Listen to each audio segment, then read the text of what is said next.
suddenly the experience of having lost a child in his arms, he doesn't remember that. Doesn't influence him so much anymore. And I apologize that we're going over Francesca. I'll give you the last comment. No, I think you're 100% right. I mean, but maybe he thinks that like when the profiting off of the death of children is once removed, right? Then it's okay. It's like dating a second cousin, I guess, in his world.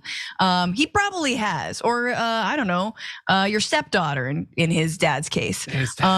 So yeah, no, it's wild. He's so thirsty. He's honestly, it's going to become 4chan if it hasn't already become that. This is someone who pretends to care about anti-Semitism on the platform only when it comes to Israeli war crimes and aggression, when before there was so much Nazi stuff. Every single time a Jew on Twitter would post anything before October 7th, it'd be like, oh yeah, but you're a Jew, and no. It's like, it was awful. He didn't have anything to say about that. But when there's militarism involved, tight. Yeah, just a hellish group brought together, and that's what it is. The point of buying Twitter was to make it into this, to ruin the good that it was able to do, and he's been wildly successful in that. Not in any of his stated goals, but in the actual goal, he's been very successful. We're massively over. Francesca, thank you as always for joining us. We're gonna shoot our top 10 list, so that goes out to our YouTube members, so look forward to that. For now though, stay safe out there, stay sane out there, and I'll see you soon.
Welcome. It's indisputable. I'm your host, Rashad Richey. Good to be with you. We have a lot on the agenda today. Breaking down news of the day. None other than my brother from another mother, comedian, actor, and author, host of the Rickey Smiley Morning Show. Mr. Rickey Smiley, always a fascinating breakdown. Top story of the day, Donald Trump. Donald Trump admitted he wants to be a dictator. And then after he admits he will in fact be a dictator, he says everyone took his statement out of context, and he provided additional context by admitting he actually did say he wants to be a dictator. I kid you not. Let's put him up full mass. According to Politico, in New York, the chairman of an Austrian political party founded by ex-Nazis, the conservative Twitter star behind the anti-trans Bud Light backlash, and former President Donald Trump all walked into a bar. This is not the setup of a joke. This actually happened. This was on Saturday night in Manhattan. Amid butler delivered service, you had ball gowns and a 5-course French service meal. Characters from all corners of the Republican Party's MAGA faction gathered for a night of dinner, drinking, and love of country, end quote. Trump, the New York Young Republican Club's 111th annual gala keynote speaker, delivered. Quote, "We want to liberate America because we're in a country that's in a lot of pain right now, a lot of hurt," Trump told the crowd during his 80-minute long speech. Another quote, "This campaign is on a righteous crusade to rescue our nation from a very corrupt political class." On the heels of a reaffirmed gag order, a debate largely differential, Republican opponents and near slam dunk poll numbers for the Iowa caucuses just weeks away, Trump made his pledge for a return to the White House. The former president also addressed his comments earlier this week, where he said he would not be a dictator except for day one, end quote, if he returns to office in 2025. Peter Baker today in the New York Times said that "I want to be a dictator," Trump said, referencing an article from the newspaper's chief White House correspondent. Trump, quote, "I didn't say that. I said I want to be a dictator for one day. You know why I wanted to be a dictator? Because I want a wall. I want to drill, drill, drill." Trump said, adding that Democrats' newest hoax is to label him a threat to democracy. The former president was preaching to his base on Saturday as a mix of firebrand conservative media icons, solo far-right lawmakers, and wealthy MAGA-loving donors chanted his name and cheered pro-Trump speeches from carefully plated banquet tables. It's called buying access. So is this not ironic? Donald Trump literally says, "I want to be a dictator, but I want to be a dictator for one day. And then after I'm a dictator, whatever." Somebody decides to requote his quote. He then says it's taken out of context. He doesn't actually want to be a dictator. Once again, he only wants to be a dictator for one day. What is Trump doing? The blueprint is evident. Donald Trump utilizes what we call binary marketing schemes. He preaches for a verdict. So he will offer the blueprint. He will provide context for the blueprint. And if people accept the first rough draft of the political blueprint, he then gives you the updated version, the edited one. And then he gives you a polished one, okay? But this is him testing the idea. He has proclaimed what he will do if he gets power again. He will be adverse to the US Constitution. He will oppose rule of law. he will go against the United States Supreme Court. And he can do this, according to one of his officials from the campaign, because it's going to take the Supreme Court a while to get around to even reviewing what Donald Trump has done to the nation. Now, you don't really have to listen to his propaganda. You can simply look at his track record, what he attempted to do while being president for 4 years. If you give this man power again, you can kiss your precious democracy goodbye. And let me say this about Democrats. Democrats have some blame here too. Every election you all told working class people all across this nation, this is the most important election. This is the most important election. Vote for us. Vote for me. I set you free. They voted for you. They gave you the power. You get the power, and then you argue with us about how you don't have the power to do the things you said you would do. And now people are either A, done with you because of frustration, lack of delivery, or B, they feel as if you're too weak to actually stop the Trump train. All right, Rickey, it's a hell of a thing. The man has admitted he does in fact want to be a dictator. The only context is he's saying for only 1 day, but the damage a dictator can do in 1 day can be irrevocable. What say you? No, Dr. Richie, this is a good story right here. It won't just be for 1 day. It'll be every day of his presidency. Right. You see him getting close to people like the president of North Korea and Putin, and it's obvious that Joe Biden is are close to. And then what it's going to do for NATO as well. We have to really get out and vote because democracy is at stake. Plus, you might have Clarence Thomas maybe resigning soon, and we need that seat on the United States Supreme Court. But we cannot afford to have another 4 years of Donald Trump because when Hillary Clinton ran, nobody took the election serious. Everybody just assumed that she was going to win. And now you got a man that's hungry for power, and he will be way more dangerous than he was in the past. He's mad at everybody. He's going to take it out on everybody. People are probably going to go to jail. He's going to go and try to prosecute all of his political enemies. And, fascism and racism and everything. We're going to start seeing a whole lot of stuff. So we really have to get out here and vote. And Donald Trump is dangerous and not good for democracy. So it's something to be worried about. He is up in the polls, and the more he talk about dictatorship and everything else that goes bad, even with his court cases, how does that make your numbers go up in the polls? That's crazy. It definitely is, counterintuitive, right? And it says a lot about our country and the mindset of the people in the country as well.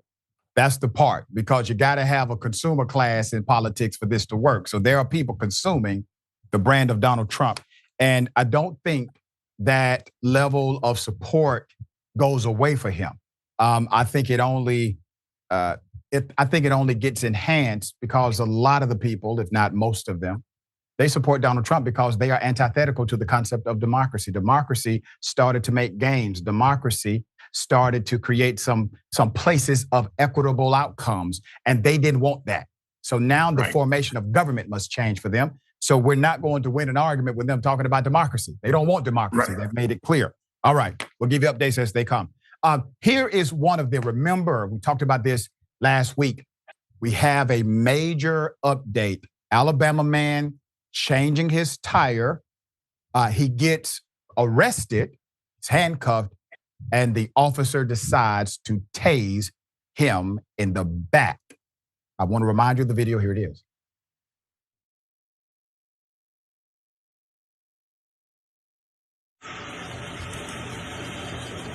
Stand up.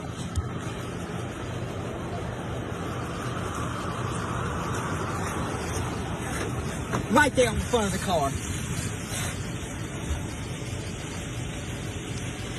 Stay still.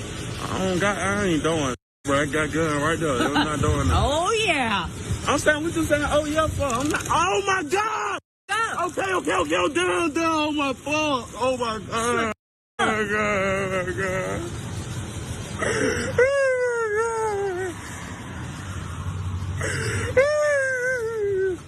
You want it again? No, man. If you was big and bad, shut your bitch ass up. So sad, right? Put it up full mass. We are the first outlet to bring you the name of that officer who did this to the young man, Micah Johnson. The officer is Dana Elmore. Micah Washington, the man who was seen in the viral video crying and being shocked, finally spoke out about the trauma and the incident. Washington told WBMA he was on his way to pick up his brother on December 2nd when his tire had a bad blowout. When he was approached by reformed police officer Dana Elmore and demanded to show ID, he said he was confused because it was not a traffic stop. He still gave his ID, but asked the officer why she wanted it. So understand what's happening. He has complied, okay? Following that moment were the events of the viral video where Washington is seen being detained and at some point taunted with a stun gun. There's more. So the lawyer told WBMA, quote, the only thing that was going on in his mind was George Floyd. Because at one point, Elmore, talking about the cop, had her foot on his back while he was lying on the ground. And then he was having a hard time breathing and he was yelling that. And that prompted his brother to start recording, said Washington's attorney Leroy Maxwell to ABC News. According to The Root, Officer Elmore's behavior isn't only a sketchy thing. In her arrest report, she claimed she found 7 grams of cocaine and fentanyl on Washington, resulting in a fentanyl trafficking charge. However, a judge granted his motion to dismiss the charge because he failed to test positive for fentanyl. ABC's report found Elmore is now on leave pending the investigation, and Washington is left mentally recovering from the entire incident. There's more. Washington told WBMA, quote, I try to act okay, but I am really traumatized. I don't know how to feel about police now, he told WBMA. I just want justice. I would love an apology. Washington was hit with 5 charges, including resisting arrest and possession of a firearm while being an ex-felon. That's according to the Pickens County Sheriff's Office. The police chief, Richard Black, said in a statement that he was aware of the video and the department is turning over all materials related to the matter to the Alabama State Bureau of Investigation for review. That's according to NBC News. The officer, who wasn't named at the time, has been placed on leave pending investigation. But as I said, we were able to find that name conclusively last week. Put up the picture again of the officer and her attacking an individual handcuffed. What you're looking at is a criminal act. That is a criminal act. There is absolutely no reason to utilize a taser improperly on a human being who is handcuffed, bent over a vehicle as you have ordered, and you decide to tase the person. And keep in mind, even if the individual was trying to move or get away while handcuffed, the use of the taser is still illegal. Understand those handcuffs are made of metal. There's electricity going through his body. You are told in training, you do not use a taser in that situation, period. That person could die. Now, she should have been arrested that same day. It's ironic. One of the police officers or former police officers that has come on Indisputable to debate me about policing tactics in America, he literally went on my Instagram page the other day and said that officer should have been arrested. That's a jailable offense, what she did. And he's outraged that an officer would act so egregiously against someone who is absolutely in compliance, who absolutely is handcuffed, and who absolutely is under control. And you utilize a weapon like that against them. And then the words obviously just add to the narrative of the effect that you see. Rickey, this is in your home state. What are your thoughts about this? Yeah, slave patrol at it again, dehumanizing him, talking to him like she's his mother, like he's not a grown man. Do you want some more? You know, tasing him while he was in handcuffs. He could have had a heart attack, could have died, anything could have happened. And it's not like that. What's the company again? The Alabama State Investigation Bureau? Yeah. Not going to do anything. Right. Probably made out of a bunch of conservatives, even if nothing is probably going to be done about it. Yes, she should have been arrested, and I'm shocked that the police officer that was debating with you before that came on and agreed that she should be arrested. How is it that you don't think that this happens all the time? This happens all the time. This is like normal. But the way she talked to him like he was less than a man, was very disrespectful. It was a crime. She should be arrested, and we should be up there marching and protesting. And that this again, why people should get out and vote, because the district attorney in that county should be doing something about it. And I hope the feds get involved. And I'm not understanding why the United States Justice Department is getting involved in a lot of these cases that's just so obvious. I don't understand. Yeah, and that's one of the dynamics we've talked about here. It's a dilemma, right? Because we clearly see civil rights violations being perpetrated by members of law enforcement. And then when there is a prosecution or there is a civil rights charge, we wonder, well, wait a minute, you have some other ones that you missed on this side of the country while you're prosecuting on that side of the country.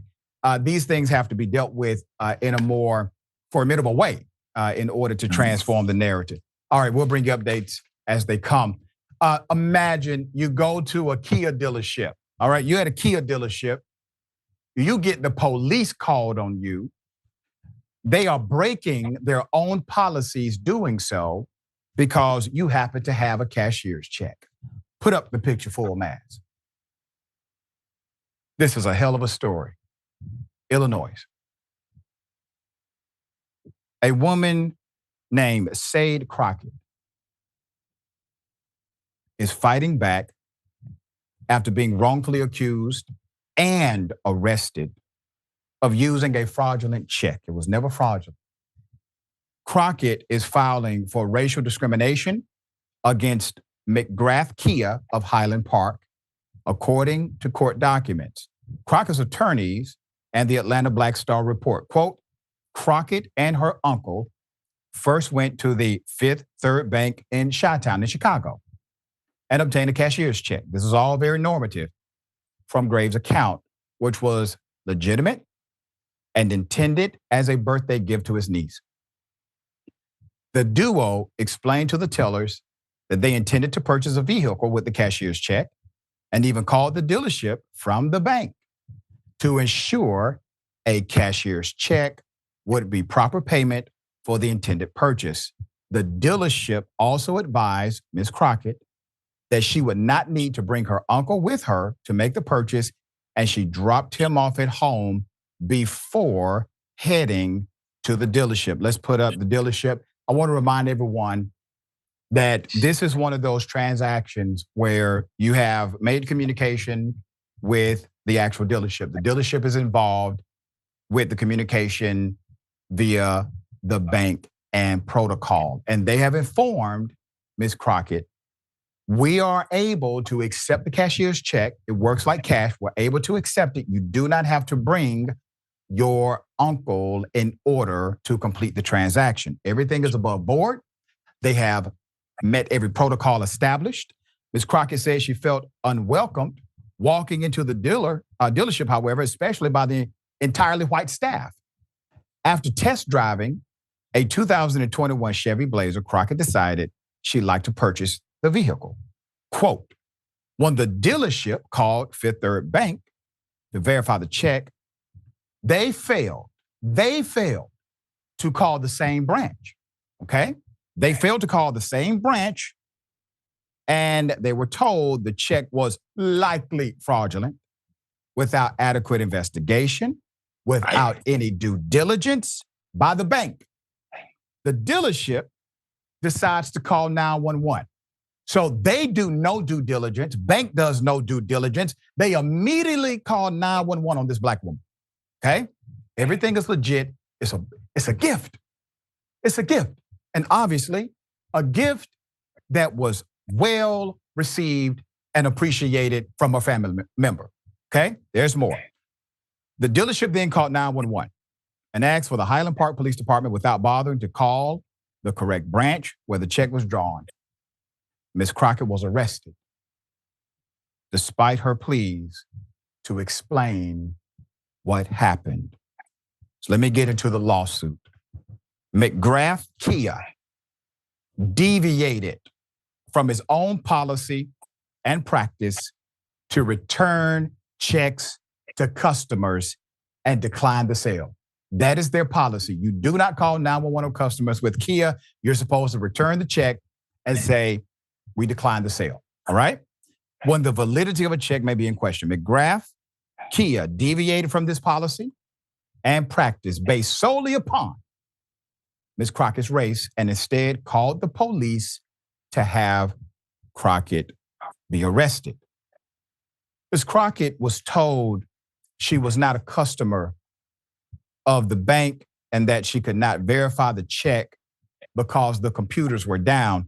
Officers allegedly replied that, quote, people from those neighborhoods, end quote, were probably using Crockett as a tool to purchase the vehicle with a fraudulent check. All right, keep that picture up. I want you to understand they have created an entire false narrative about a human being who is trying to spend money with them. They have concluded that she's from a particular community, that she has a particular conspiracy going on from that community, that she is likely part of the system of criminality from that community. And obviously, well, we're not going to bother to call anybody else at the bank. The check is just fraudulent. Let's call 911. So Ms. Crockett was arrested, charged with felony forgery. Obviously, it brought her to tears. She ended up having a nervous breakdown. She was not vindicated until several months later, on July 18th, when the Lake County State's Attorney's Office finally determined that the check was not fraudulent. No crime had been committed, and all of the charges were immediately dropped. Quote, sorry it took so long, Crockett was told by prosecutors. In a statement by Crockett's attorneys, racial profiling in our community needs to stop. Our client has suffered extreme emotional distress from the incident and has been unable to find gainful employment due to media headlines with both her name and her image. Still visible on the internet today, Ms. Crockett needs justice and she deserves to be treated with both dignity and respect. McGrath Kia has yet to publicly comment on the incident. So they are now being cowards, feckless cowards, after they've made this extreme mistake and turned this woman's life upside down. I'll put her picture up one more time because I want to say something directly. This woman is not a criminal. This woman did nothing illegal. This woman is an upstanding citizen of your society, and you are lucky to have her there, period. All right. Hell of a thing. I guarantee you, if this was anyone else, we would engage in checks and balances, trying to confirm. And then at the end of the day, if you couldn't confirm the check, you hand the check back and say, unfortunately, we're unable to verify and we cannot do business with you per the policy of Kia. Kia, why did you violate your own policy for her? Why did you do that? All right, Ricky, thoughts? Yeah, Dr. Richard, thank you for doing that for her, giving her some vindication to that. That whole dealership should be fired. Not one more African American or anybody of color should walk into that dealership and buy anything. And why can't we have money? Why can't we have a cashier's check? You know what I'm saying? We talk all the time, Dr. Rickey, and we get that look sitting in first class on the plane. Yep. You know, what do? You know, right. You must be a rapper or a basketball player. You know, I mean, it burns me up. And I asked him, I said, what do you do? You know, how did you make it to first class? And I just, now we have added to the list, buying a car while Black, purchasing while Black, sitting in Starbucks while Black, like we can't do anything, living while Black, existing while Black. And it's just the prejudice, the racism and the prejudice right here in 2023. Uncle done worked his butt off to give her a gift or whatever, or no matter where it came from. It's any of your business. If they were doing anything legal, that's between them and the police department. And for them to weaponize the police department to do that to her, she will be traumatized for the rest of her life. And that dealership should be paying for her therapy, attorney fees, sued, and everything else. And they should have gave a Kia to her and the uncle for free. And with an apology. That's it's right. Sad and stuff like that burns me up because I have a mother and I have a sister and I have daughters. And that's terrible. Horrible. And for those who may push back, Rickey, and say in the comment section, well, it may not have been about race. Let me say this. Find me where this happens routinely to white women, right, white men. Find those stories, send them to me. All right? I'll be happy to cover them. All right, we got more on the other side. It's indisputable, stick and stay.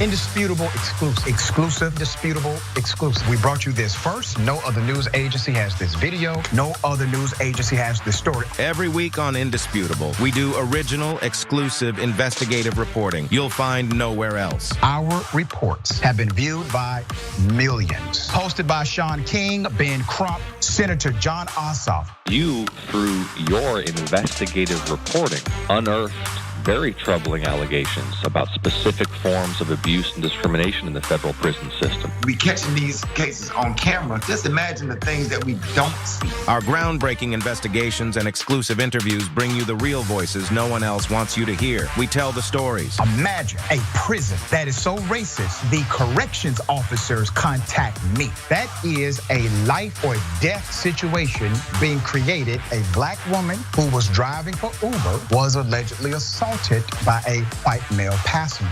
After we got involved, roughly 24 hours later, the police all of a sudden opened up an investigation. What was going through your mind when bullets were simply flying inside of your vehicle? Honestly, I thought I was going to die. Did these officers ever say that you fit the description of somebody they were looking for? Did they say that? Never.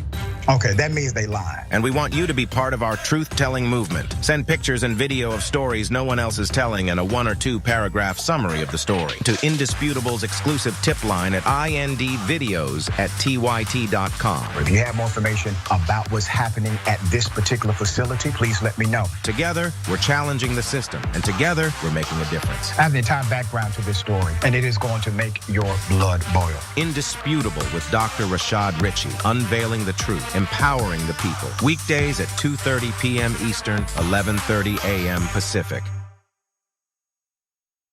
Today we're going to be speaking with Cenk Uygur, host of The Young Turks and also author of the new book, Justice is Coming. Author of the brand new book that we have here, Justice is Coming. How progressives are going to take over the country and America is going to love it. His new book is out now, Justice is Coming. Cenk Uygur, he's got a book out. I encourage every progressive and non-progressive to read it. Very interesting, very thought-provoking. 2 main ideas. 1, that progressives are correct on these kind of policy issues. And 2, America is actually a very progressive country. And it's a powerful read. This will be banned in Florida. By the way, that would be kind of awesome. There's no question we're going to win in the long run. The country's that progressive. You have given me hope, Jank. I do see you as a voice of reason on the left, and I hope people will check out your book. It's for outsiders, and it's for progressives and populists that are looking to overthrow this system. You need this book in your house. They tell you that change is not possible, hope is not possible, justice is not possible. Do not believe their lies. Change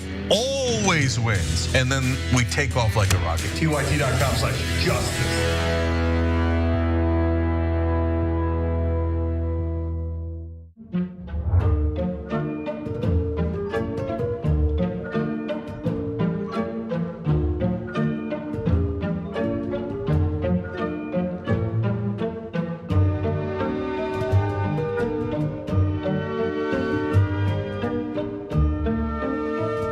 Members make a difference here at TYT. Together, we amplify the issues that matter. Medicare for all, criminal justice reform, ending imperialist wars, college for all, racial justice, climate change, and an end to money's corrupting influence on our politics. As a member, you help make the show happen, and your support makes an impact on our mission to drive positive change. Click the join button on YouTube to become a member, or go to tyt.com/join.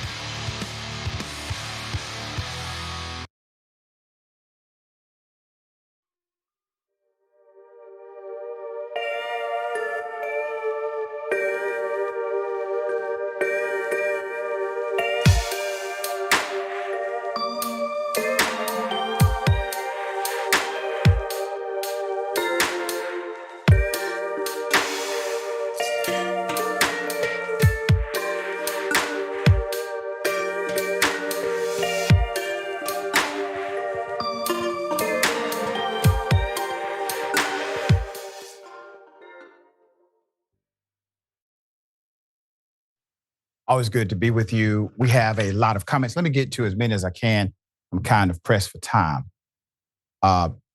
Darth Prater, I like that. Love your show. I've been able to shut down so much ignorance and hate due to the fact that when people argue at work, I can pull up stories from your show and bam, they all shut up and are waking up. Thank you, Dr. Richard. We truly need more like you. Bless you. We need more like you. Iron sharpens iron. That's how it works. Next TYT report, it says Trump getting power again. Feels like one parent has given their toddler a gun. The other parent finally got the gun away in 2020, but now they are considering giving the toddler a gun again, despite everything we tell them. I agree. Okay. And yeah, that's interesting. Tanya Ladmerlock, Trump said that Hitler was a good leader. Trump talked about building concentration camps. We need to be careful with that type of person wanting power. All right. And let's go to, thank you, Scott Smith, member for 14 months. We appreciate you. As always, Dr. Richard, thanks for keeping the truth front and center, even when it's unpleasant, because the truth is always indisputable. That's right. Thank you. And let's go to Twitch. Yep. Kashka the Merc. We rejected the candidate for misspelling potato. We rejected the candidate because of a horrible laugh. They elected Trump because of the hate, not in spite of it.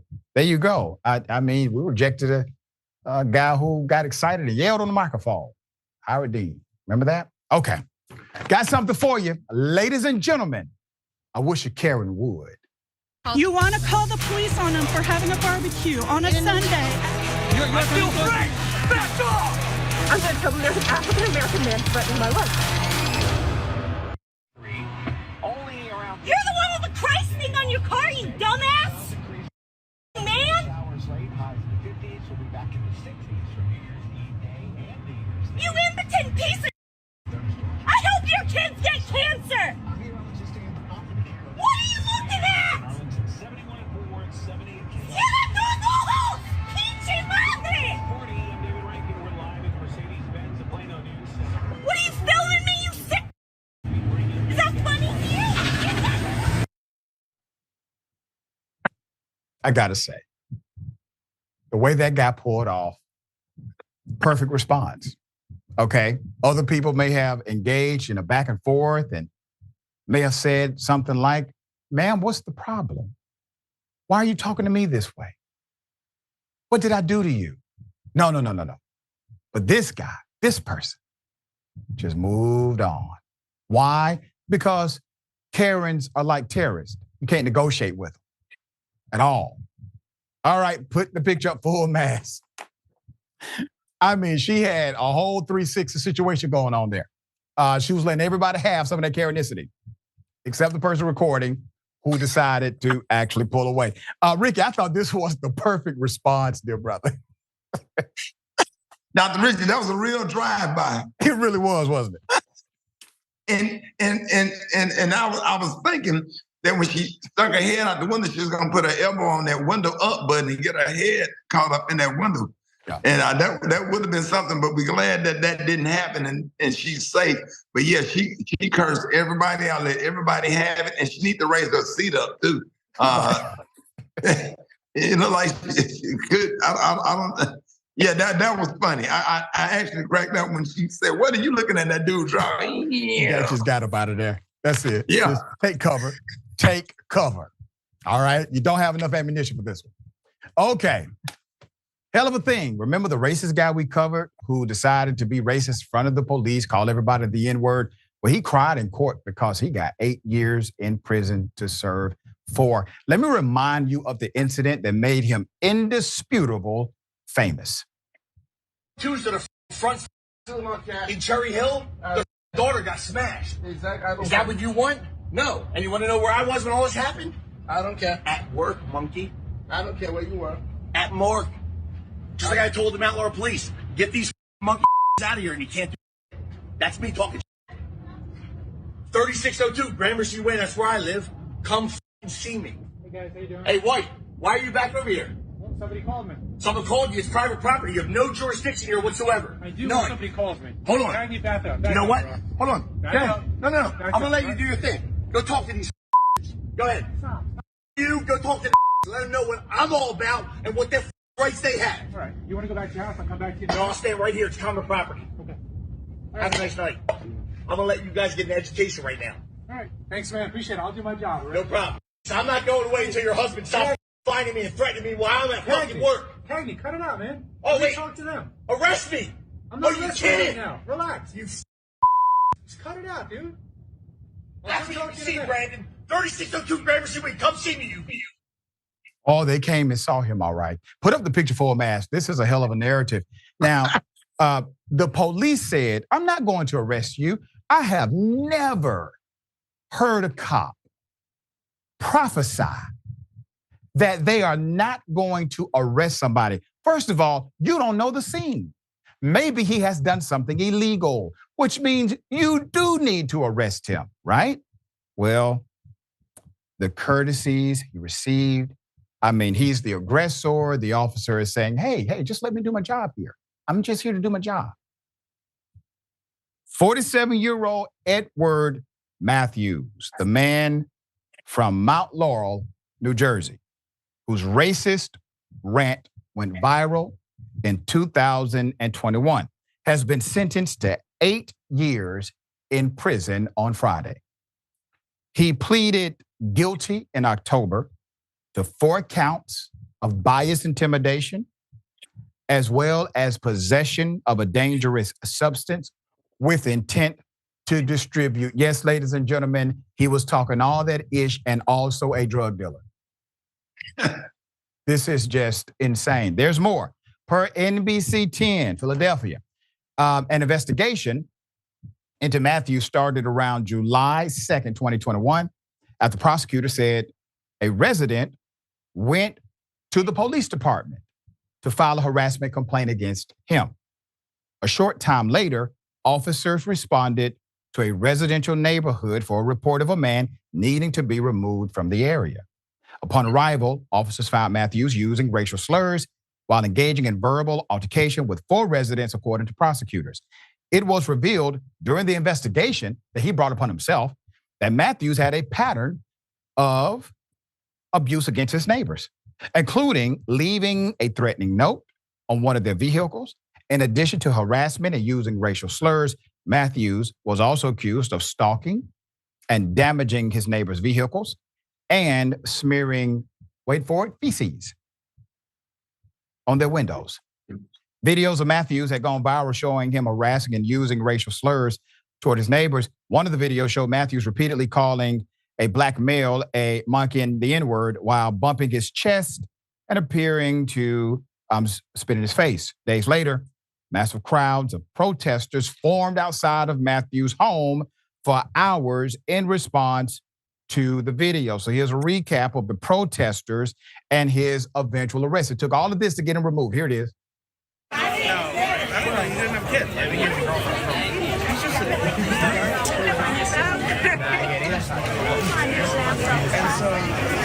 Either way, listen, you get I'll do it myself. He's gonna get passed over the crowd.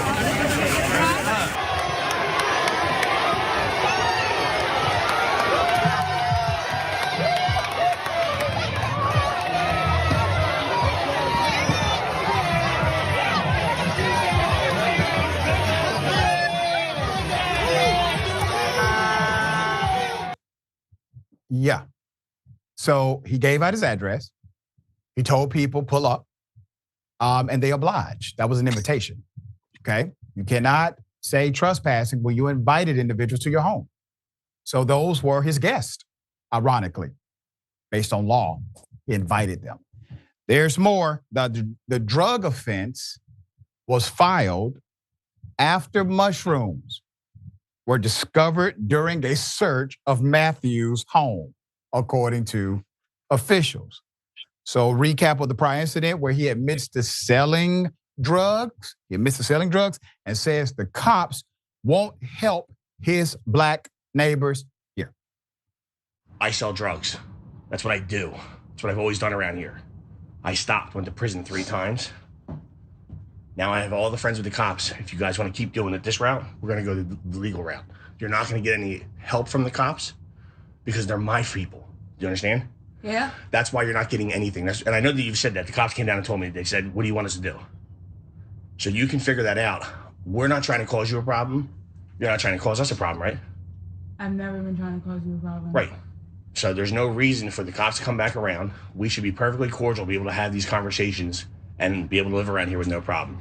Yeah, but now what you're talking about, oh, the cops aren't going to help you, or calling my brother I don't bother you. I don't do anything. Calling your brother Yeah, you did do that. No, I said, now I'm going to call the cops like That's what I said. I didn't call your brother I said, now here I go looking like a calling the cops. This is exactly what I said. Well, we all heard it. We all heard you? We all heard it, yeah. Everybody outside. I couldn't believe it because I wasn't even in the argument. Right, and you weren't even there either. Yeah, and I came outside up top. Keep doing what you're doing. Put up his mug shot again. The man went to the neighbor and said, listen, I sell drugs. That's what I do.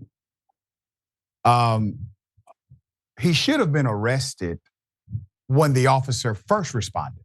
For some reason, he was not.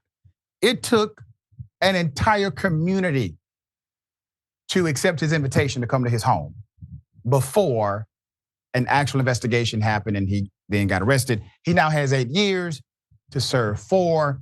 If he messes up inside of prison, they can max that time to the 8-year number.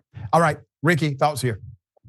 Yeah, they sent the police officers out from the bar, but Joe went out there with all that patience or whatever, but they don't have that same kind of patience for African Americans. And he talked all that trash and gave out that address. And when they marched him out of the house, somebody had went to Dollar Tree and hit him in the head with a cheap soda pop, Dr. Thunder. I saw that. I saw the Dr. Thunder.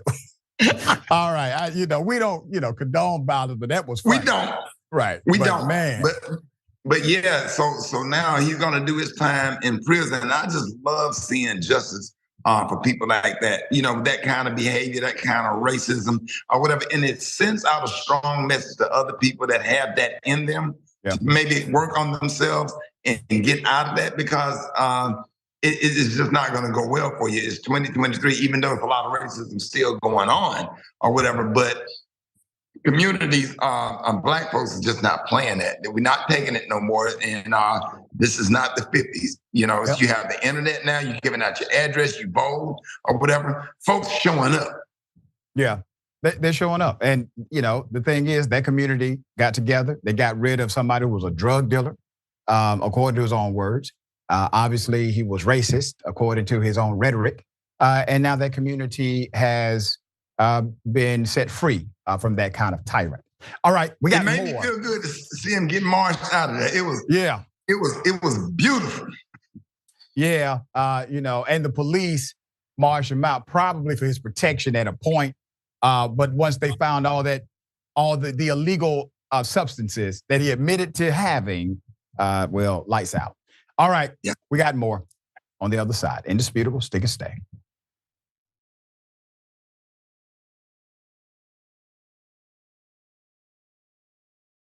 You know, old school's pitched to me from Jank. It'll just be me, you, Jesus, Ben, and maybe Michael. And we're like, okay, cool. I can do that every week. As you can see, me, Jesus, Ben. When you make the order, it says, don't exceed $20.01. So I'll just order literally anything to get it as close to that as I possibly can. I'm sorry that I ordered $45 worth of food and got an email saying, sir, would you like to rethink that? What are you talking about? I was in hell. I was just like, oh my God, the theater's empty, nobody's here. Everyone on screen keeps f***ing cursing. Why did I let this happen? And the whole thing looks like it was shot through a glass of milk. My mom's gonna be so mad. If you're looking for a heart attack, the short way, baby. Wrong! I did put mayonnaise on it. I'm the most in shape, overweight person you'll find. That's right. He was like, why didn't you answer my call? I called you 39 times. Yuck. But what makes you stop right before 40? What makes you say, nah, man, I ain't doing that no more. I'm cool. And I called you back on the air. And I was like, okay, Kevin Smith, big shot. What the you said you'd come on and you didn't come on. I'm sure I took that very well. Yeah, you did. You called me back the next day and said, I thought it was 7 a.m. And there's now deep fake porn. I don't know if you guys have heard of this. Heard of it? I just had some in the car. I'll tell you who I'm not f***ing, Ben Mankiewicz. Have you guys ever felt that? Not ever. And now it's just the three of us. This is the intimate hour. By the way, the last half hour of this, we're not even rolling. Fair enough. Hey, man. Easily. See, I watch movies. I'm done with both of you. Once Greg starts laughing, I can't stop. And I was just gonna ask you about getting high. Snoogans, Snoochie Boochies, and members, of course, you can get the whole damn thing. TYT.com, join and free trial. I'm old school with the old folks. Good. John, come back. Today we're going to be speaking with Cenk Uygur, host of The Young Turks and also author of the new book, Justice is Coming. Author of the brand new book that we have here, Justice is Coming. How progressives are going to take over the country and America is going to love it. His new book is out now, Justice is Coming. Cenk Uygur, he's got a book out. I encourage every progressive and non-progressive to read it. Very interesting, very thought-provoking. Two main ideas. One, that progressives are correct on these kind of policy issues. And two, America is actually a very progressive country. And it's a powerful read. This will be banned in Florida. By the way, that would be kind of awesome. There's no question we're going to win in the long run. The country's that progressive? You have given me hope, Cenk. I do see you as a voice of reason on the left, and I hope people will check out your book. It's for outsiders, and it's for progressives and populists that are looking to overthrow this system. You need this book in your house. They tell you that change is not possible, hope is not possible, justice is not possible. Do not believe their lies. Change always wins. And then we take off like a rocket. TYT.com/justice.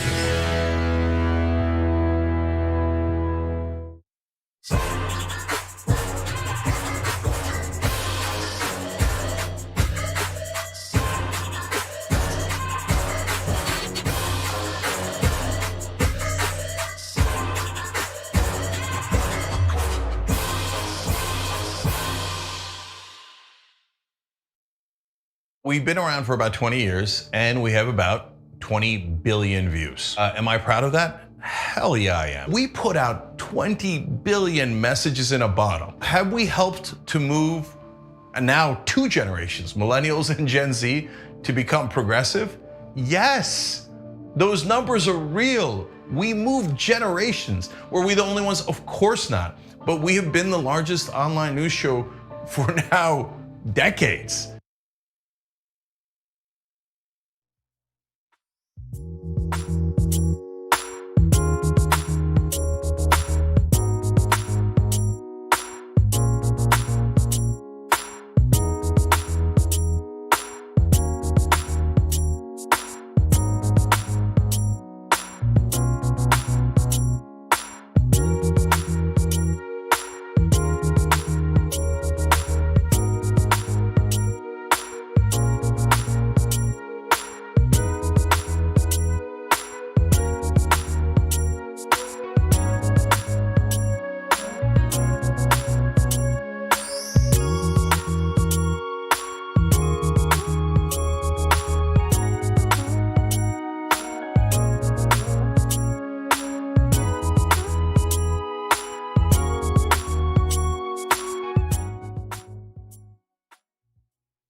All right, welcome back. We have a lot of comments. I can only read a few of them, but I appreciate every single one of you, all right?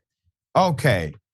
That's interesting. Biden flavor corn pop. I'm telling you, it's 40 plus years of corporate-driven food deserts, Pop-Tarts, sugar cereals, snacks, and sodas, taking up 2-3 hours with cheap prices while fresh foods are in tiny spaces at hugely inflated prices, along with drugs to kill the brain pain that have created the monsters we now call Karens. Donald James X, she's about to pop an eyeball out. Yeah. Cyber Gothica. That Karen looks like a GTA NPC. Okay. David Morris. The Karen alarmed him. And Bernie the Kiwi Dragon. We remember a lot of racist guys. Oh, this racist guy. That's right. It was that guy. Yeah. And let me go to E. Moore. I was gifted a membership by Kelvin Dow. Thank you so much for that, Kelvin. Scott Smith, member for 14 months. Read that one. Thank you so much. And yep, she did. So Samelin the Kind Dragon. Did she just say I hope your kids get cancer? She did. Nightmare 316. Oh my God, her shrieks brought in my dogs. LOL. That's hilarious. Okay.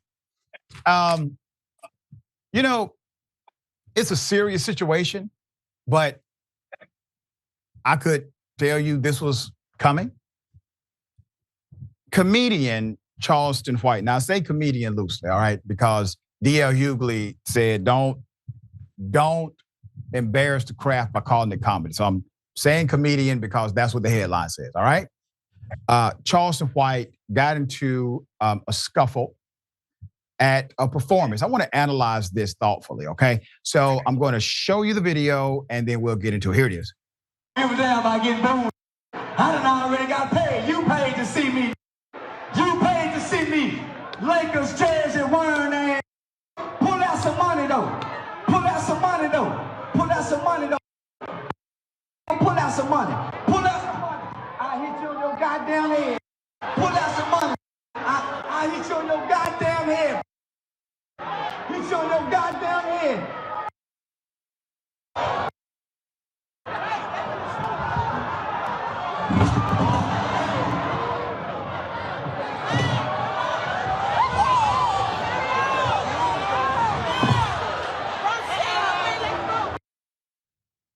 All right, I got more video. Put up the picture for a mask.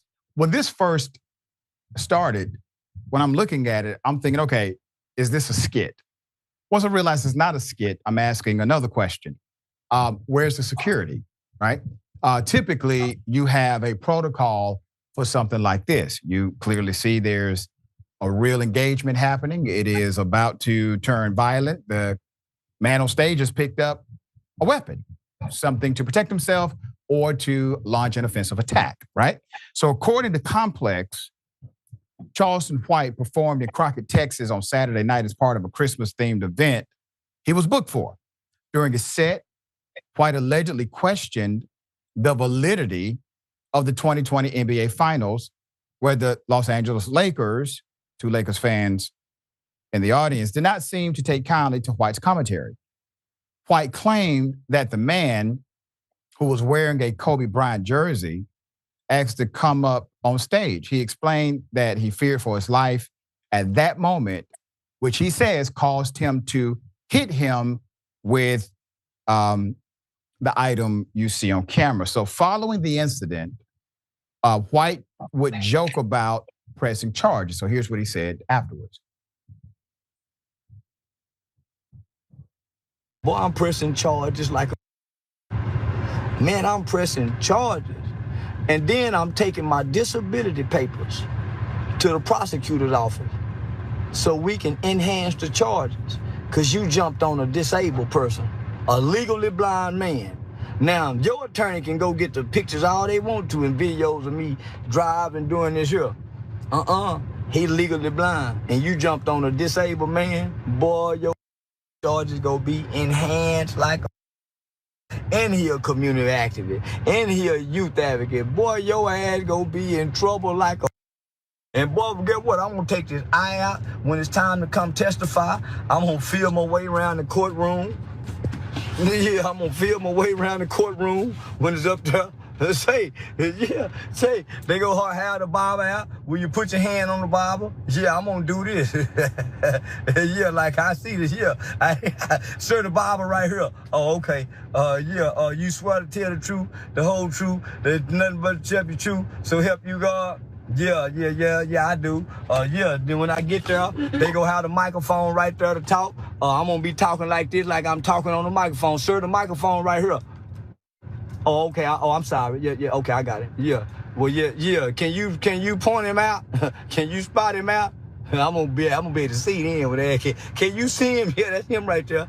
I thought you couldn't see. That's the same silhouette. Yeah, that's the same silhouette. I'll never forget that silhouette. You know, the irony of his video is that, for me personally, that's the funniest he's ever been to me. Like, that was actually funny.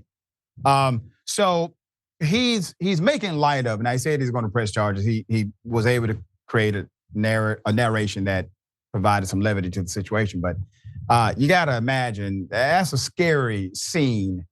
Regardless of how it happened, you are in a scary situation at the end of that. Now, I don't condone anybody jumping on a stage. Now, if somebody throws a potted plant at you, you know, cause and effect can happen. So, Rickey, how do you see this? Yeah, you can't be throwing the poinsettias because there's a shortage on them. And our senior citizen community was more upset about that poinsettia being thrown than anybody. Because Dr. Rickey, your grandmother and my grandmother do not play. That's right. About those poinsettias. And the chair thing only worked in the state of Alabama. Yeah, that was Texas. That's I just, me personally as a comedian, I'm just not gonna antagonize anybody like that. Even if I get somebody drunk, Dr. Rickey, I get them out by saying, hey, you come on over here. Let me get you back here to the dressing room so I can take some pictures with you. Make them feel like they're getting something special. But really what I'm doing is getting them out the audience so I can finish my performance. And I go back to the dressing room and take a picture or two with them, and everybody's happy at the end of the night.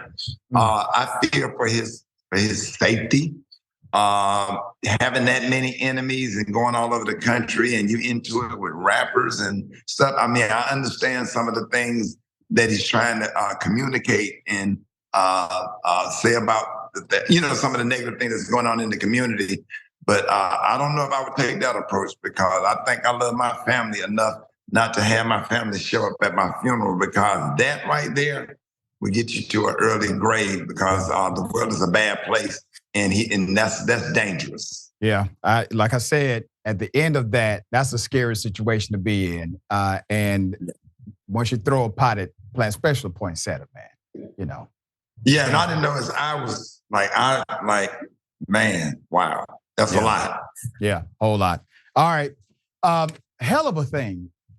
A security guard beats and drags a teenage girl during a game. I want you to put this picture up, full mass here. I'm going to give you the background. Atlanta Black Star did a great job reporting this, the details. A security guard at Chicago's Thorn Ridge High School has now been fired after his physical altercation with a 15-year-old student, a girl. He and the school alleged spit in his face during a school basketball game, okay? That's the allegation. The teen and her mother, however, tell a completely different story. And instead of the guard being fired, they want the security guard to be arrested. So the 15-year-old, Toshia Statham, was hospitalized on Friday, December 1st, after the security guard grabbed her from the bleachers. Let's put up the picture. Dragged her down metal seating and started beating her in front of everybody. Okay? So there's no ambiguity about what happened. It clearly was an adult male or an adult security guard fighting, beating a teenage student. The freshman says the guard asked her to take off her hoodie. She further alleges that the two exchanged words. She was asked to leave the game. I said, what do I have to leave the game for? ?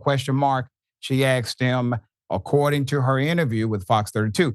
That's when they all came up to the top of the bleacher. He was in my face screaming, and we were going back and forth. While in the hospital, doctors sent her to get several CT scans to check if she suffered any serious neurological injuries. Nothing was found, but the young girl did experience trauma, showing reporters that the guard ripped 3 braids from her scalp, leaving a bald patch. So the mother, let's put up the mother. Her name is Tosha Statham, wants the security guard arrested, telling Fox 32, quote, what made you think it was acceptable to put your hands and feet on my child? Not one time, but several times, adding, she has already filed a police report with the Dalton Police Department and pushed for charges to be filed against the guard. Thornton Township High School District 205 released a statement that read in part, quote, during the incident, a student who was attending a basketball game allegedly spat in the face of a security guard when he attempted to escort her from the gymnasium. In response to this unacceptable behavior, the security guard reacted inappropriately, deviating from his training. The safety and well-being of students is our utmost priority, and any actions that compromise their welfare will not be tolerated, the statement read. According to the district, Prudential Security, the vendor who supplied the school with the guard, quote, has taken swift action by dismissing the security guard from his position effective immediately. We deeply regret any distress or harm caused to those affected by this unfortunate event. Despite the firing of the guard, the school and district still held Toshia accountable for the alleged role in the altercation, suspending her for 10 days. The district did not provide video of the alleged spitting on the guard, nor did any student come forward with any footage that shows the act in question. All of the footage that was seen shows him pummeling the team, interrupting the game, and the crowd frantically dispersing. Let's put him up for a mask. You got Dr. Nathaniel Cunningham Jr. on the left, is the superintendent of Thornton Township High School and District 205. And then Dr. Justin Moore on the right is the principal of the actual high school. And let me say this very, very clearly. I'm a former high school teacher. There is absolutely no circumstance for an adult to engage that way with a child. None. You are the professional for a reason. You are the adult for a reason. If it's retaliation, even if it's a police officer, we say, no, you don't retaliate against somebody. You do not handle children that way ever, regardless of what you think may have happened. Now, there was no issue of self-defense. There was no issue of we need to control an individual. This was a beating, according to everybody who provided statement, commentary, and also video. It was simply a person who got mad and decided to beat up a 15-year-old girl, okay? Pure and simple. Why has the security officer not been arrested? I guarantee you if that security officer was at, I don't know, Buckhead High, that security guard would have been arrested on the spot if he did that to a 15-year-old white child. But this is the dehumanizing dynamic. Everybody's acting as if we need to ask questions. We need to do an investigation. No. A grown adult beat up a 15-year-old child in front of over 100 people and did not get arrested. You understand? All right, we're going to stay on top of it. Ricky, thoughts? Yeah. That's really bad. 15 years old, and again, here's another young lady have to have that trauma for the rest of her life. And then the thing about it is, a party want to say the security guard should have called the police, but hell, that would have probably turned out worse if the wrong police officer come. So it's like, how do you handle a situation like that? Hey, come on out, call your mother, or what's your mother number? Give me your phone so I don't like, but nothing justifies him grabbing her, taking her down the steps. Maybe follow her to the car and see who picked her up and try to figure out, or get another school official to come in contact with the parents. or whatever to let them know that there was some behavioral issues. And then what is the issue with wearing a hoodie to a game? Exactly. That part. And what's wrong with it? With the game? Even if the game was on the inside or whatever, people wear their hoodie. I wear my hoodie. I wear my hoodie on the plane because the AC vent is right there. Everybody wear their hoodie. All athletes, black and white. Like, what is the deal with the hoodie? Yeah, you're absolutely correct. The whole cause and effect of this is ridiculous. A hoodie? Okay. All right, we got more on the other side. Indisputable. Yeah, but they can wear a Make America Great Again hat. Right, that wouldn't have been a problem at all. All right, we'll be right back.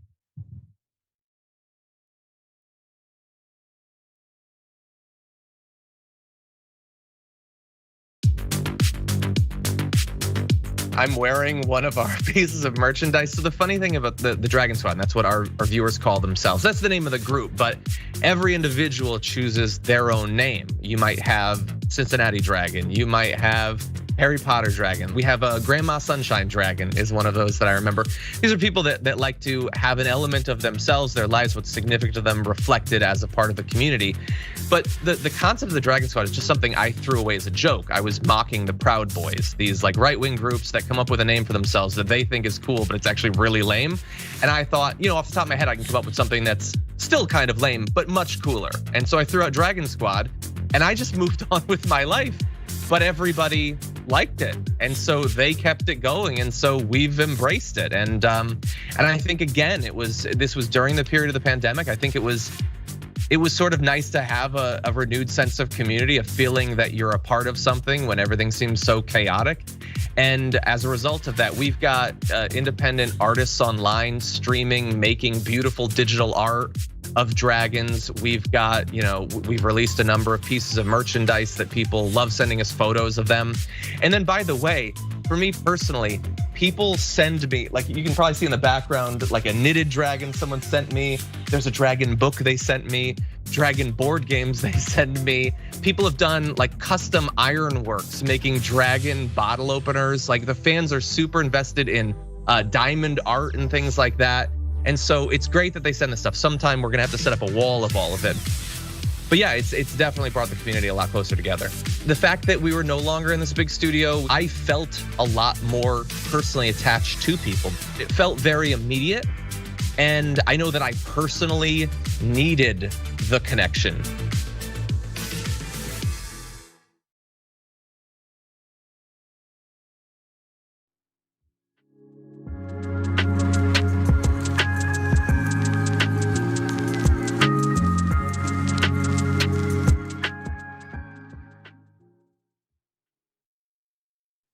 All right, welcome back. I want to say a big congratulations to my dear friend Rickey Smiley and his son Malik, who just graduated college with honors. All right. So this amazing opportunity is granted because of an amazing dad like Rickey Smiley, leading the way. So here's Rickey paying tribute on his program. I am so proud. I was feeling some kind of way this morning. It was hard to get up this morning. It was one of those crawl to the next day mornings. Mm-hmm. But I'm glad I actually made it in. Our son, and ladies, did you hear me say our? Mm-hmm. All the ladies that listen to the radio, did you hear me say our? I didn't say mine. Our son. Let's start using that word more. I learned that in family court. It's not your son, not my son. It's our son. Is graduating from Alabama State University on tomorrow. Malik Smiley. Malik.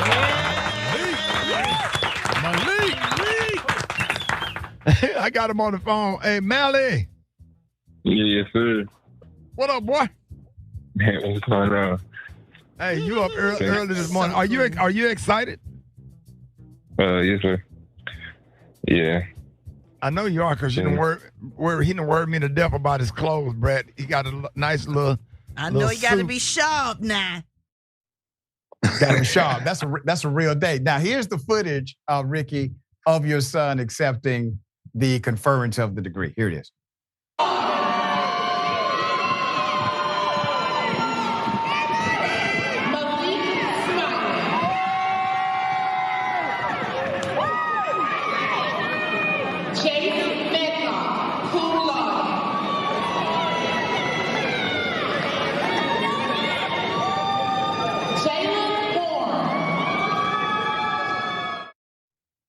Such a beautiful thing. Put up the picture of the family full mass. Such a beautiful picture, beautiful family, beautiful occasion. And there's this congratulations, obviously, Rickey, that's in order. Rickey Smiley Morning Show. You all paid great tribute to him. 2023 graduating class. Now this is your son joining the ranks of notable HBCU graduates like yourself, dear brother. So talk about the moment. The moment was great, Dr. Richie. Thank you for doing that for him. I'm trying not to cry. Dr. Richie, you know it's been a rough year. I lost my oldest son, Brandon. And when my son texted me and with a graduation date, I cried all day. And I just asked God to just allow me to see it. I need something. I need that, you know. Both of my kids graduated this year. My youngest daughter graduated Baylor University. Aaron Smiley, who's a member of Alpha Kappa Alpha Sorority Incorporated, and then Malik graduated. It meant a lot. My son struggled with depression. My son, anxiety, all of this stuff. He had all of these issues and still pushed through. Not only the issues, losing his brother, who he was raised in the same house with, and still pushed through. And now he's in graduate school, and then he's going to be going to law school. And he's excited about it. He's disciplined. IMG Academy, Lyman Ward Military Academy. When I tell you his discipline is on point, never ask for a dime. Say, Dad, do you have any work for me? I need an extra $300 for this, that, or the other. And just the way he is and how he conducts himself. Yes, sir. No, sir. Thank you. Good morning. Just the basic, fundamental, old school parenting and all that. And I was hard on him. I was really, really rough on him, probably too rough on him, but it paid off. So thank you so much for saying what you, for showing the video. And it really means a lot. It's emotional. It's deep and it's emotional. And we appreciate people like you, fathers like you, examples like you said. And I think it's important we highlight these traditions in a way that typically will not be highlighted publicly. The reality is you have adopted children, you have cared for the children, you have mentored children into their absolute best selves. And this is another occasion of you leading one of your children to follow in your footsteps, and they're going on to graduate school and law school and going to continue changing the world just like yourself. So, dear brother, always good to have you on the program. Thank you, man.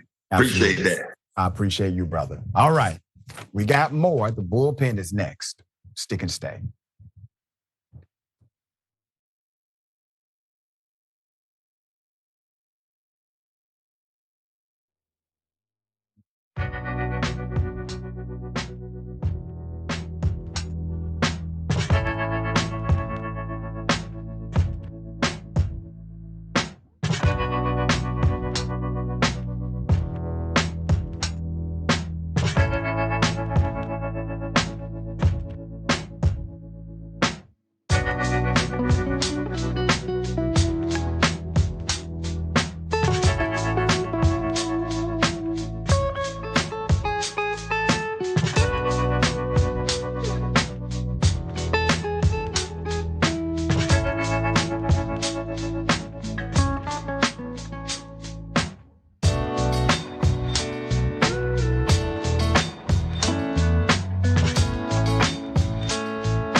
All right, welcome back. Let's get it. Ladies and gentlemen, welcome to the Bullpen.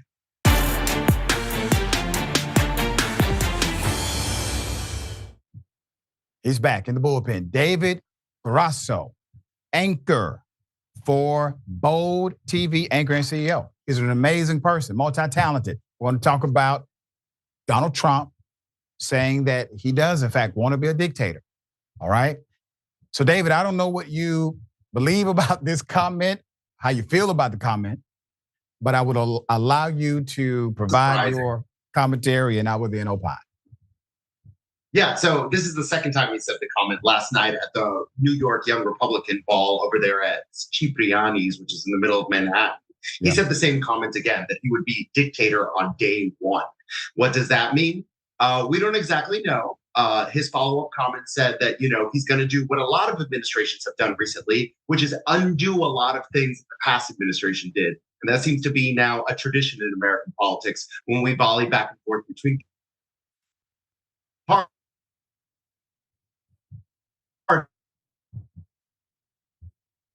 We have this list to do on day one, which right now just happened in our... Okay. So you're cutting in and out. Let's do this. We're going to go to a break. We'll come back. All right? Indisputable. Am I freezing up?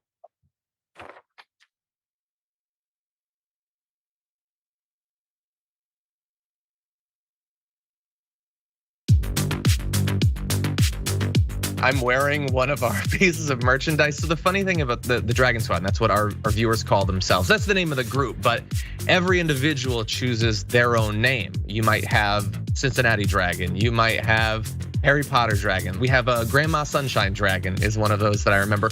These are people that like to have an element of themselves, their lives, what's significant to them reflected as a part of the community. But the concept of the Dragon Squad is just something I threw away as a joke. I was mocking the Proud Boys, these like right-wing groups that come up with a name for themselves that they think is cool, but it's actually really lame. And I thought, off the top of my head, I can come up with something that's still kind of lame, but much cooler. And so I threw out Dragon Squad and I just moved on with my life. But everybody liked it, and so they kept it going, and so we've embraced it. And I think again, this was during the period of the pandemic. I think it was sort of nice to have a renewed sense of community, a feeling that you're a part of something when everything seems so chaotic. And as a result of that, we've got independent artists online streaming, making beautiful digital art of dragons. We've got, we've released a number of pieces of merchandise that people love sending us photos of them. And then, by the way, for me personally, people send me, like you can probably see in the background, like a knitted dragon someone sent me. There's a dragon book they sent me, dragon board games they send me. People have done like custom ironworks, making dragon bottle openers. Like the fans are super invested in diamond art and things like that. And so it's great that they send this stuff. Sometime we're gonna have to set up a wall of all of it. But yeah, it's definitely brought the community a lot closer together. The fact that we were no longer in this big studio, I felt a lot more personally attached to people. It felt very immediate. And I know that I personally needed the connection.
All right, we're back. My apologies for the technical difficulties. Okay, to David, about Trump's statement referencing dictatorship. What is your thought? So this is the second time he's made the comment. Last night, or actually over the weekend, he made the comment at Cipriani, which a lot of people, if you remember, that's where Hillary Clinton made her comment about the basket of deplorables. But speaking of this comment, he more clarified what he meant, which is what a lot of presidents have done lately, which is they have a specific list of policies that they promise in their campaign to undo on day one. And I believe that's what Trump was referring to when he said he would be a dictator on day one. But of course, we've run with that sensational headline all over the media and really tried to expand upon it. Can I say this, dear brother? Is it the fault of the media or people who heard the comment and they are taken aback, including those who are conservatives? Or is it the fault of Donald Trump for contextualizing democracy in a way that's polar opposite of democracy? Because if you want to talk about democracy, you don't talk about dictatorship, because those are polar opposite dynamics of formation government. And if you are attempting to be simply an executive leader inside of the framework of a noted democracy, then you talk about democratic norms. You simply say what you are going to do within the context of those democratic norms. And the reason why I present this is because the party, the Republican Party, the party of personal responsibility, take account for your action, et cetera, it seems as if they're unwilling to hold accountable the man who continues to say these things that are inflammatory, that are adverse to rule of law. Dictatorships are illegal in this nation. Adverse to the Constitution, adverse to the idea of democracy. He said these things. Why is he not being held responsible for what he said? It seems like that's a trend with Donald Trump. Teflon Don, nothing seems to stick. And you forgot the most important part, which is that the Republican Party is supposed to be the party of small government. So advocating for a dictatorship, right. Although that's been sliding for quite some time. If we really think about the origins of the strong executive branch, that really goes back to the George Bush era, Dick Cheney, the Iraq War. And something notable about the Obama administration and the Trump administration, and now the Biden administration, is that they did not change that. And if you look at every time there's a change of power between parties, they do everything overnight as if they have to undo a lot of the signature policies of the last administration. Remember when Obama handed the keys over to Donald Trump? The first thing to go away was the Cuba deal, the Iran deal, et cetera. And now with Biden's administration, a lot of the same thing happens. So in the end, we have this flip-flop that occurs when there is a change of power, and it's really not good for America. And I want to bring something else up, which is that you don't have to be a dictator with a strong executive to really bend the American system. We are not a perfect system, and both sides accuse each other of acting dictatorially within the confines of the law. Yeah, but Donald Trump is the man who said he wants to do it. Now, I will say this, if people still elect Donald Trump, they are saying they no longer want democracy as we understand it today. So because he's laying out a plan that's totally adverse to what we understand as democracy. So at least he's telling people the truth, in my opinion, of what he's going to do if you ever give him power again. But let me back up to a statement that you made that I actually agree with and wholeheartedly, talking about how presidents have all somewhat done things outside of the context of democracy, and one would call it a dictatorship. The biggest one, in my opinion, is how we do war. The Constitution says only Congress can enact articles of war. So presidents have all violated that. And they will say things like, well, it's not really war, it's a preemptive attack. It's not really war, so they contextualize it by definition differently to get around the constitutional mandate that only Congress has the authority. The president does not have the authority to enact articles of war according to the Constitution. When I say that to my students in college, right, they're baffled because they've never known it to be that in actual practice. What say you to that? Yeah, we're all constitutionalists until we're not. This happened during the Vietnam era. We had to escalate troops deployments to that area to fight, the communists through a proxy war because of a theory called the domino effect. And ever since then, we've all had these non-war wars. We've had a million of them that, basically as long as you and I have been alive, this has been the standard case. But there's a lot of that going on. And that, the liberals and the conservatives accuse each side of not following the rules, but the rules have fundamentally changed. In fact, the conservatives would point out that we have a whole new branch of government that is not constitutional, which they like to call the administrative state. Agencies like the IRS, EPA, et cetera. And really, that isn't constitutional. It is necessary for modern life. And really, it points out to, even though the Constitution is, the sacred cow in American politics, it is a document that's great, but it was not designed for the modern world. And in the end, neither side closely follows the Constitution when it's not, convenient to them. Yeah, and I want to make sure I clear something up, and not because you offered it incorrectly, but because of how people may interpret it. Just because something is not constitutional, it doesn't mean it's adverse to Constitution. So let me explain that. It's not mandated by the Constitution to have an administrative office or to even have a school system, for example.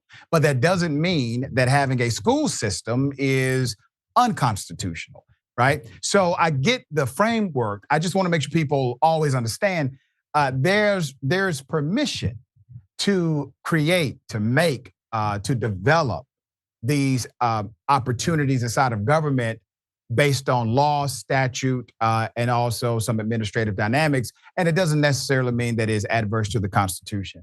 I'll let you get the last word. Donald Trump, do you really believe he will be a dictator on day one and transform government as we know it? I think he has a very ambitious agenda that voters are paying attention to. And it's a long laundry list of what he calls revenge. And I think that people should take him seriously if they're thinking about voting for him. All right. Okay, until next time, we're out of time. I appreciate you being on the show, as always. Once again, ladies and gentlemen, remember, take care of yourself, take care of each other, take care of the planet. Remember, the truth is always indisputable.